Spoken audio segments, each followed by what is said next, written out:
नाशिकमधून छगन भुजबळांना उमेदवारी देणार का असा सवाल आता उपस्थित होतोय।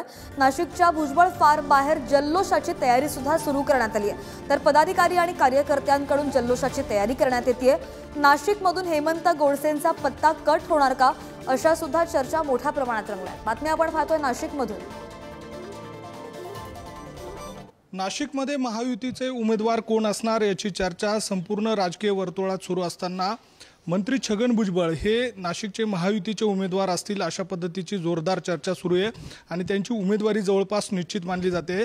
आणि त्या सगळ्या पार्श्वभूमीवर जर बघितलं तर छगन भुजबळ यांचं नाशिकमध्ये असलेलं जे कार्यालय आहे त्या कार्यालयाच्या ठिकाणी यशवंतराव चव्हाण यांची या ठिकाणी अशी उभी प्रतिमा साकारण्यात आलेली आहे। बाजूला पक्षाचं जे चिन्ह आहे घड्याळ चिन्ह ते देखील या ठिकाणी लावण्यात आलेलं आहे।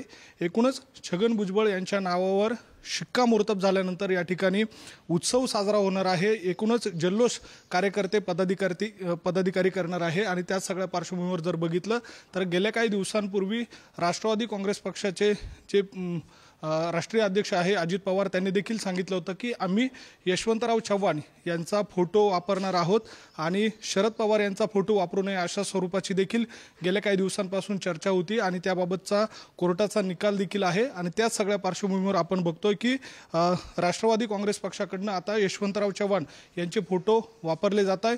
त्यांचे विचार हे आम्ही घेऊन पुढे जातो अशा स्वरूपाचं अनेकदा नेत्यांकडूनच देखील सांगण्यात आलेलं आहे। आणि त्या सगळ्या पार्श्वभूमीवर आता छगन भुजबळ यांची उमेदवारी निश्चित झाल्यानंतर या ठिकाणी जल्लोष होणार आहे। यशवंतराव चव्हाण यांचा या ठिकाणी पुतळा आणण्यात आलेला आहे आणि त्या पुतळ्याला हार घालून या ठिकाणी जो जल्लोष आहे तो साजरा केला जाणार आहे।